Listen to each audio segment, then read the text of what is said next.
Hello மக்களே, வணக்கம். Welcome back to my channel. இன்றைக்கி என்ன வீடியோன்னு சொல்லிட்டு பார்த்தீங்கன்னா, இன்றைக்கி செவ்வாய்க்கிழமை முருகருக்கு உகந்தது. அது மட்டும் இல்லாமல் 10/12/2025 நாளைக்கு சஷ்டி விரதம். மாதத்துக்கு 2 சஷ்டி வரும் இல்லையா? இது தேய்பிறை சஷ்டி ஒன்று, வளர்பிறை சஷ்டி ஒன்று. இது பார்த்திங்கன்னா தேய்பிறை சஷ்டி கார்த்திகை மாதம். தமிழில் பார்த்திங்கன்னா கார்த்திகை மாதம் 24ஆம் வருது. கார்த்திகை மாதம் முருகருக்கு ரொம்ப சிறப்பு. ஏன்னா முருகரை கார்த்திகை பெண்கள் தான் வளர்த்தாங்க. அதனால் கார்த்திகை மாதமும் முருகருக்கு உகந்தது. இந்த கார்த்திகை மாதத்தில் சஷ்டி விரதம் எத்தனை பேர் இருக்கீங்களோ அவங்க எல்லாம் முருகனோட திருவருளால் அவங்க நல்லதே நினச்சி நல்லதே நடக்கணும்னு சொல்லிட்டு நான் வேண்டிக்கிறேன். இந்த பழமொழி கேட்டிருப்பீங்க எல்லாரும், சட்டியில் இருந்தால் அகப்பையில் வரும்னு சொல்லிட்டு. அது அப்படி இல்லைங்க. சஷ்டியில் இருந்தால் குழந்தை பாக்கியம் பெறும். அதை தான் சொல்லுவாங்க. சஷ்டி விரதத்தில் இருந்து எத்தனையோ பேர் குழந்தை பாக்கியம் பெற்றிருக்காங்க. நம்ம நினச்சதெல்லாம் நடக்கும். முருகான் நம்ம சொல்கிறதுக்கு எத்தனை ஆயிரம் கோடி புண்ணியம் செஞ்சுருக்கணுமோ தெரியல. முருகனோட திருவருளால் எனக்கு எவ்வளவோ நல்லது நடந்திருக்கு. முருகான் நம்ம கூப்பிட்டா நம்ம முன்னாடி ஓடி முருகருக்கு முன்னாடி வேல் நிற்கும். வேல் வேறு முருகன் வேறு இல்லைங்க, ரெண்டுமே ஒன்று தான். முருகன்னா வேலு, வேலன்னா முருகர். அப்புறம் சஷ்டியும் முருகரும் ஒன்று தான்.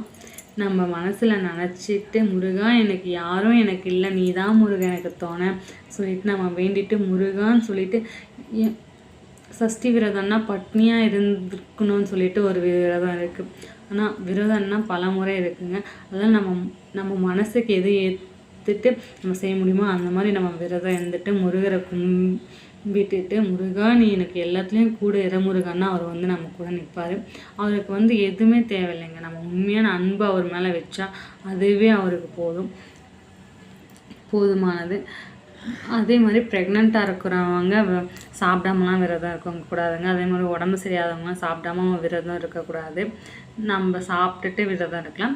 மிச்சவங்க நம்ம உடம்புக்கு எது ஏற்றதோ அந்த மாதிரி சஷ்டி விரதம் இருந்துக்கலாம்.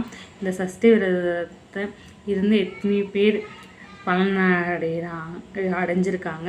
அது மாதிரி நாமளும் முருகன் திருவருளால் சஷ்டி விரதம் இருக்கணும்னு நினைங்க. இருந்து நம்ம நினச்சது நடக்கும். மாதம் சஷ்டி வரும். இந்த மாதமும் சஷ்டி வருது.